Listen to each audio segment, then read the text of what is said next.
Ellipse নিলাম, double click করে নিলাম ধরে 300/300, আর একটা নিলাম 150/150, এখানটা চেঞ্জ করে দিই।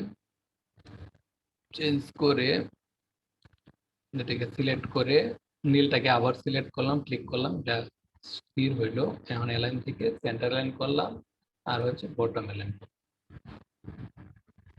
এই যে ছোট বৃত্তটা আছে এটার আবার আরেকটা কপি করে রেখে দিলাম, হাতে কন্ট্রোল সি দিয়ে কপি করে রেখে দিলাম।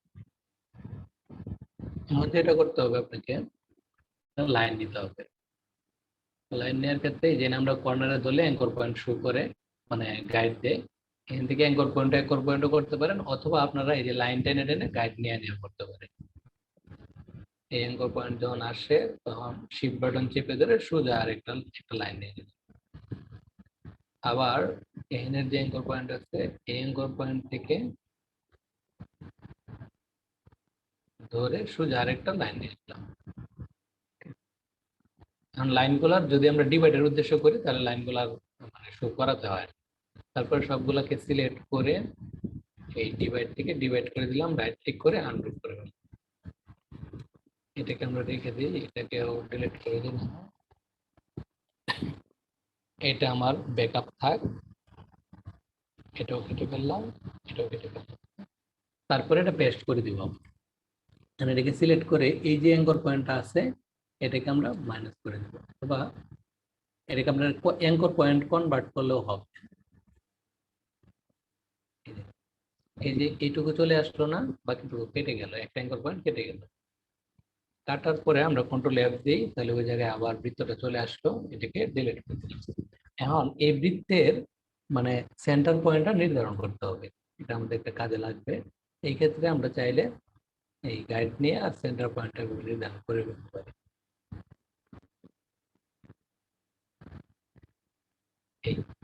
এখন এই যে এটাকে আমরা ওই যে আমরা দেখছিলাম না রোটেট করা, যে পাতার অংশটা যেটা আছে এটাকে সিলেক্ট করলাম, সিলেক্ট করে রুটের আইকনে ক্লিক করলাম, ক্লিক করলে রুটে ক্লিক করলাম,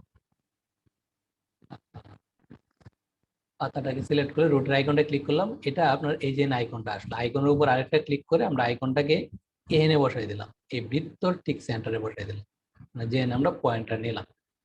এনে বসানোর পরে আমি চাচ্ছি এই পাতাটা ডুপ্লিকেট হবে এই যে বৃত্তের যে সেন্টার আছে এই সেন্টারকে কেন্দ্র করে, মানে এইটুকুকে কেন্দ্র করে। এরপরে অল্টার চেপে ধরে আমরা এটার একটা ডুপ্লিকেট কপি করলাম, তারপরে কন্ট্রোল ডি দিলেই এটা ডুপ্লিকেট হবে।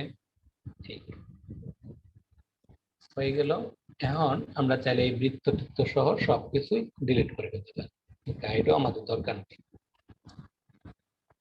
সবগুলোকে সিলেক্ট করে আমরা যদি এখন ডিভাইড করে ফেলি, ডিভাইড করে রাইট ক্লিক করে আনগ্রুপ করে নিলাম, আনগ্রুপ করে এখন দেন সবগুলো আলাদা আলাদা ডিভাইড হয়ে গেছে।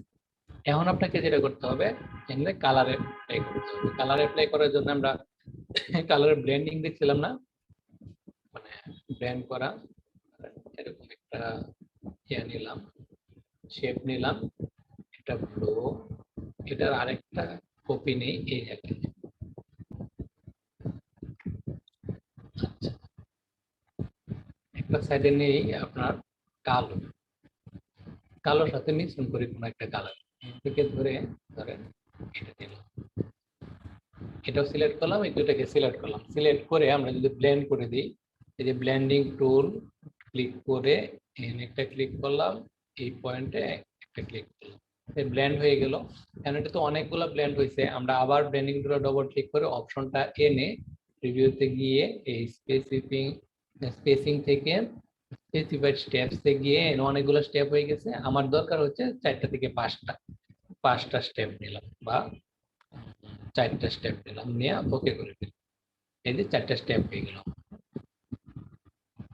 4টা স্টেপ বলতে আমরা লাল কালারের সাথে কালো কালারের মিশ্রণ করলাম, মিশ্রণ করে কয়েকটা স্টেপ বের করলাম, মানে একটা ধীরে ধীরে ধীরে ধীরে লালটা ধীরে ধীরে কালোর দিকে যাচ্ছে এরকম। এখন এটার যদি আবার আমরা আরেকটা কপি করি, কয়েকটা কপি করলাম, যেহেতু আমার অনেকগুলা হেয়ার পাপড়ি আছে, এখন এই লালটার জায়গায় আমরা ডিরেক্ট সিলেকশন টুল ধরে লালটায় ক্লিক করলাম, ক্লিক করে এনে অন্য একটা কালার বসাই ইয়েলো বসাই দিলাম, ইয়েলোর সাথে কালোর সংস্পর্শটা এভাবে। তারপরে আমরা ধরেন আরেকটা কালার দিই, এটা দিলাম। এরপরে আমরা আরেকটা কালার দিই, এটা দিই। এখন এনে কয়টা পাপড়ি আছে? 1 2 3 4 5টা। আচ্ছা ধরেন এরকম আমরা 5টা বা 4টা কালার এরকম ইয়া বানায় নিলাম, ব্লেন্ডিং করে সস বানায় নিলাম কালার।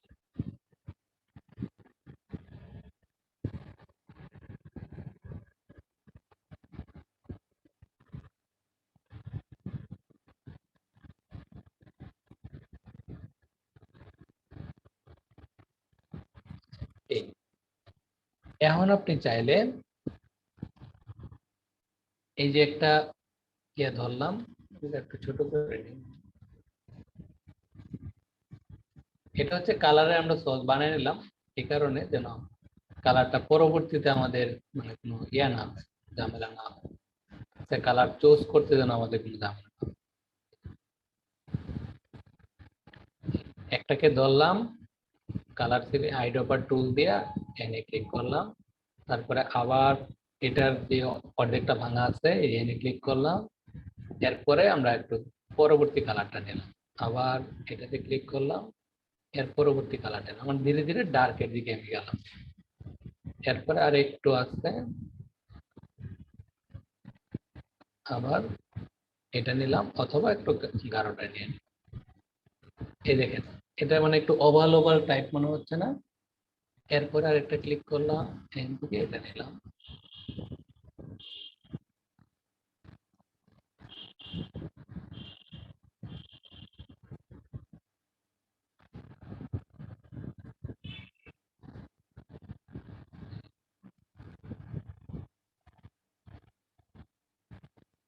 এটা কালার সস বানাবেন না, কালার কিভাবে দিবেন এটা আপনার উপর নির্ভর করবে, তবে এরকম বানিয়ে নিলে সুবিধা। আপনি কালার মানে চিন্তা করে কালার অ্যাপ্লাই করতে হবে, আর একটা কালারকে বেস করে আপনি অ্যাপ্লাই করতে পারেন।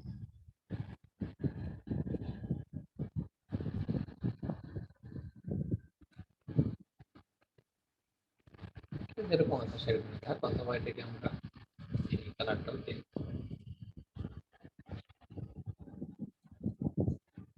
বুঝতে পারছেন? জি।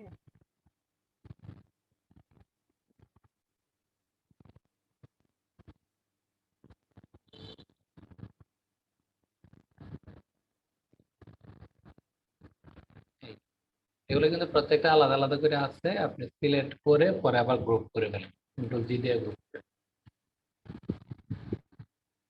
এটার মূল ইয়াটাই হচ্ছে আপনি যখন এই যে সার্কেল গুলো নেবেন, সার্কেলটা দেখবেন পয়েন্টেড হয় কিনা। পয়েন্টেড না হলে যেরকম আমার মতো দেরি হবে, আবার এলোমেলো হইতে পারে। মূলত অ্যাঙ্কর পয়েন্টটা ডিলিট হবে, কনভার্ট হবে। ক্লিয়ার? জি।